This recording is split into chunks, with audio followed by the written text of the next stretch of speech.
Hello, everybody. Hello. I'm Marilyn Bradford, and I'm joined by Pam Houghteling for this edition of the Irreverent Therapists.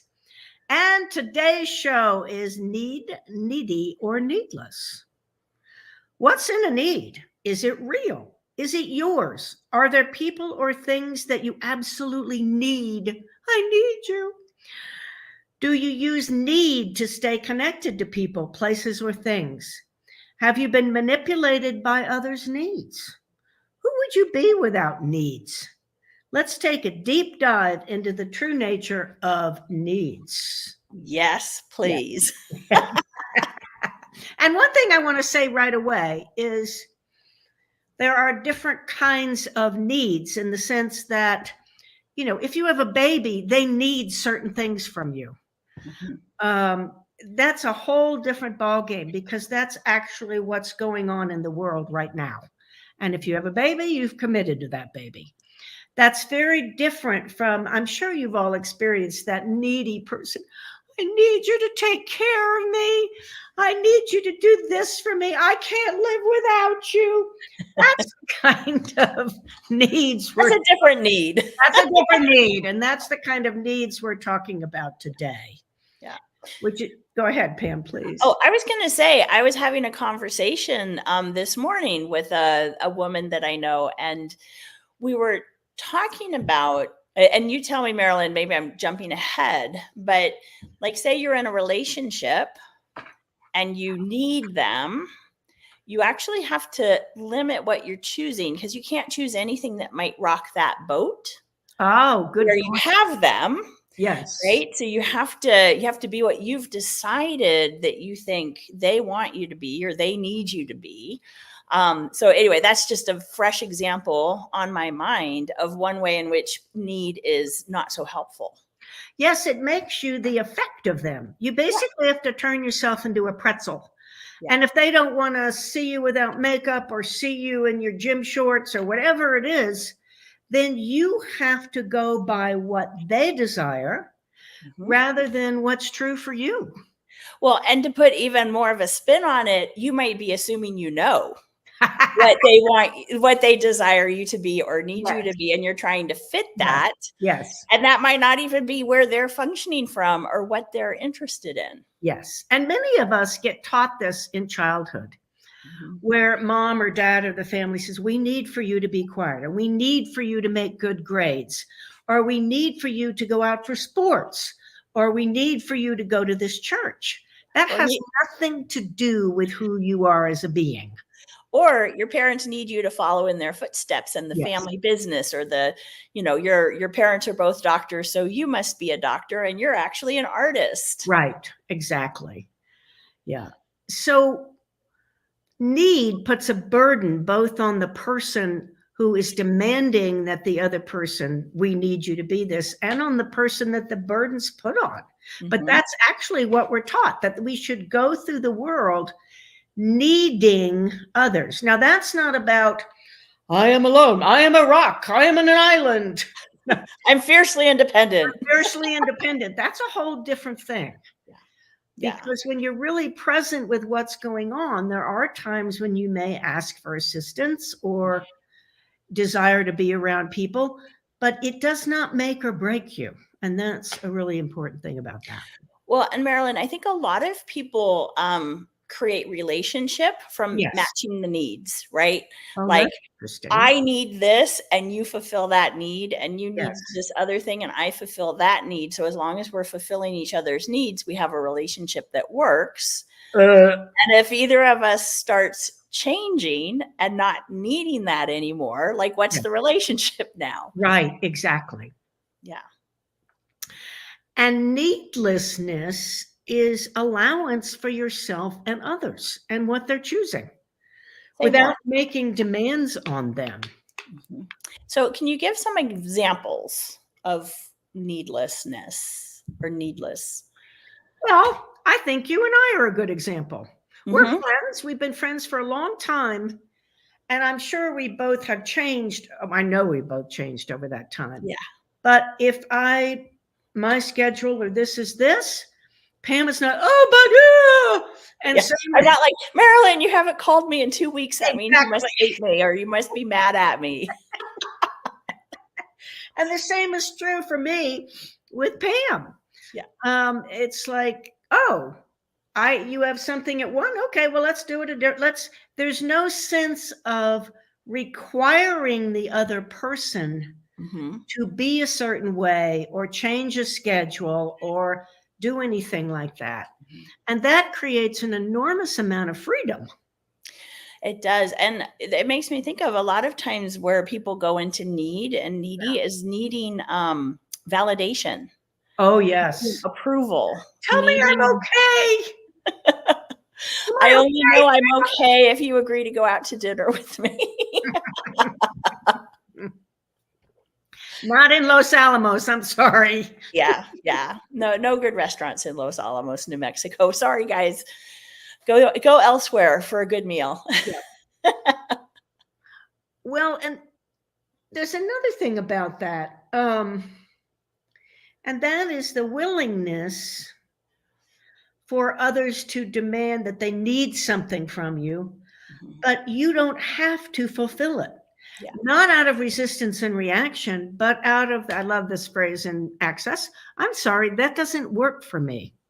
I just had an example where one of my neighbors who's moving wanted to take our landlady out for her birthday, but she was actually going to be gone on the day of the birthday. So we were looking at sometime this past week. Well, I happened to be taking this full-on class this past week, and I didn't get what the hours were.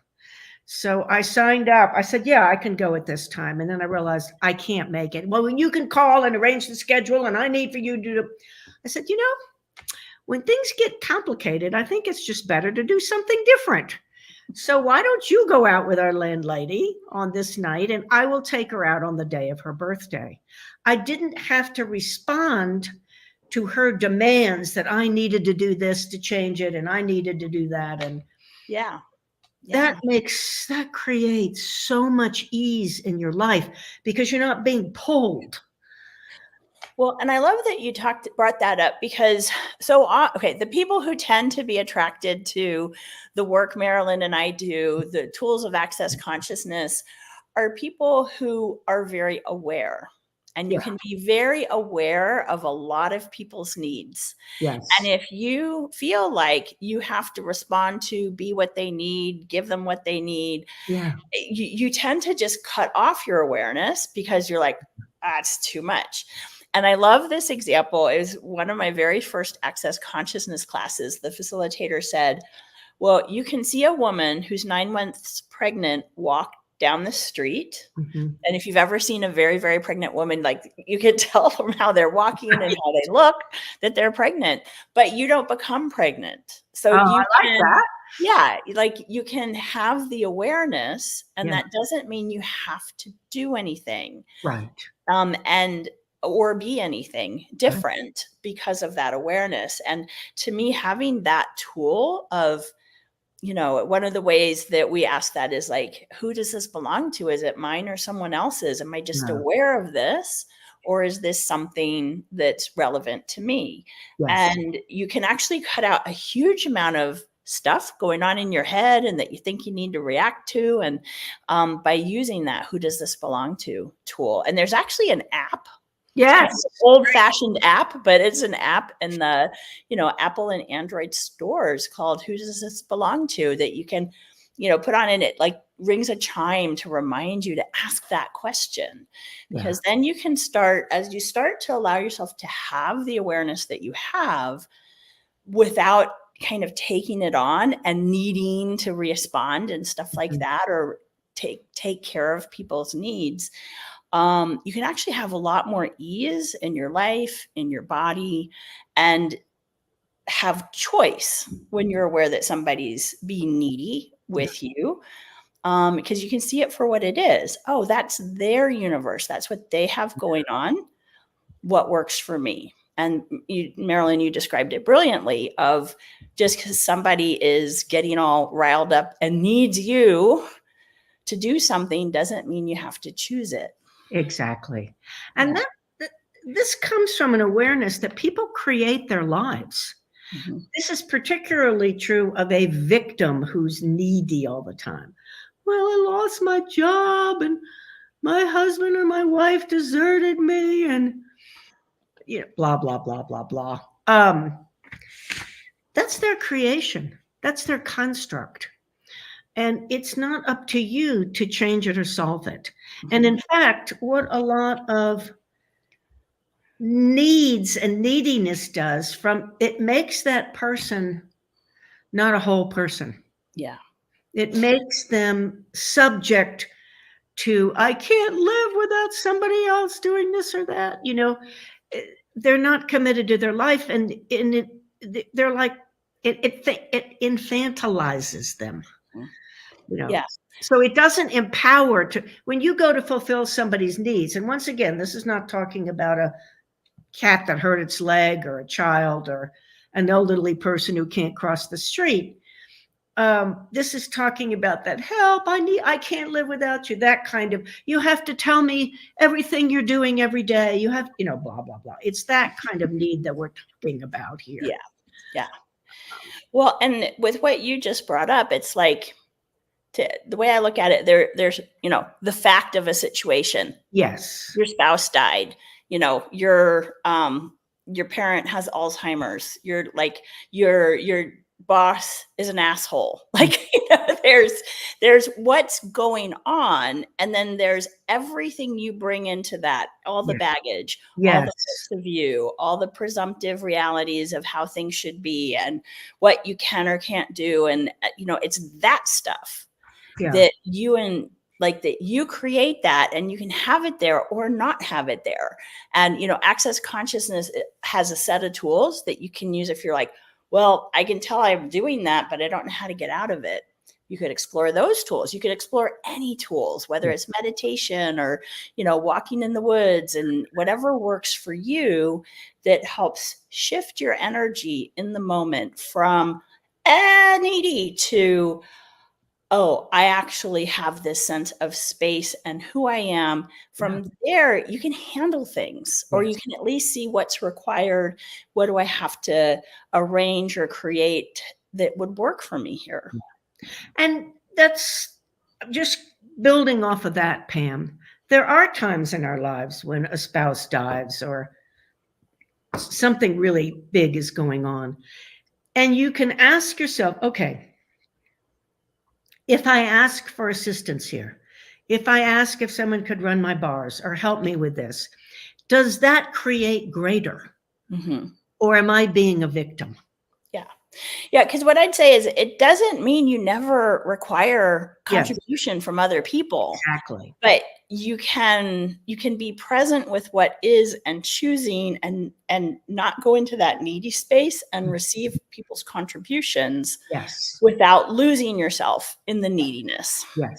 Yes. And I think that's the basis of what we're talking about, is whether someone else is being needy and you're losing yourself in trying to solve that and fix that and be that for them, or whether you're going into that needy and needing space, which is different than asking for contribution from somebody. And here's an example from my own life.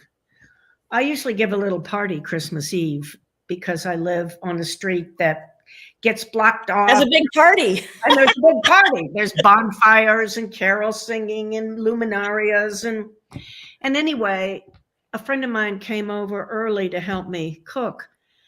And I knew my cat was in a little bit of distress, but he'd been in that before. And he'd gotten out of it. And she said, Marilyn, we need to take your cat to the vet. This is Christmas Eve, mind you. I'm like, okay. And we called friends and said, it's not going to happen. Sorry about that. But of course, Christmas Eve, the only thing that was open is 30 miles away. There's an emergency vet clinic. But this friend, we got the cat. She took me down there with him. We sat for a few hours. It was a huge contribution. Could I have done it on my own? Yes, maybe. It would have created enormous stress. I didn't know where this thing was. Anyway, it didn't matter. And I knew that would contribute greater to both me and the cat. who was in distress. Yeah. And And your friend wasn't doing it out of you being needy, right? Right. You weren't being needy, and so she's trying to take care of you. You were both aware of what's required and what's going to contribute and create ease. Yeah. And it really did. It was a huge contribution, just huge. Yeah. So that's a kind of a different example. Yeah. One other thing that I remember Dr. Dane here talking about how in certain cultures, and it doesn't have to be a particular culture, but certain cultures tend to have people who are more needy or say they're more needy. And he talks about how need leads to greed, which leads to taking. Basically, I need this, you have it, so I'm taking it from you. I deserve that. Yeah, this whole I deserve that, so I'm stealing or taking it from you, whether it's time or money or whatever it is. Emotional support. Yeah, excuse my French, bullshit. Yeah. So don't fall victim to that one. Yeah. Well, and to me, the thread that runs through everything we do here on the Irreverent Therapist show is you being present with what is, you being aware of what's being created for you and everyone else. Yeah. And choosing to be you without trying to adapt that to other people around you. Yes. And that doesn't mean you go be an asshole, but the thing is, when you're being you, truly being you, it contributes to everyone. Yes, absolutely. And when you ask questions, okay, this isn't working for me. What else could I choose here? What's going to create change here? That's a great question to ask when you're aware that something isn't working. Yeah. You know, whether it's finances or your body or whatever it is. Okay. Yeah. What else could we choose? And if you're liking what we're talking about here and you're like, what next? I would say Being You, Changing the World book by Dr. Dane here. Get the Who Does This Belong To app. And if you're interested, go check out Access Bars and have a bar session, because that releases so many points of view that get you kind of caught up in that needy cycle with whether it's you or other people. Great suggestions, Pam. And if you want to know how to locate a bars gifting and receiving or a bars class, you can get on accessconsciousness.com. Yep. And look under classes or look under bars. Yep. It's a great tool you can have the rest of your life. Yes. Yes. So shall we cue the music? Let's cue the music.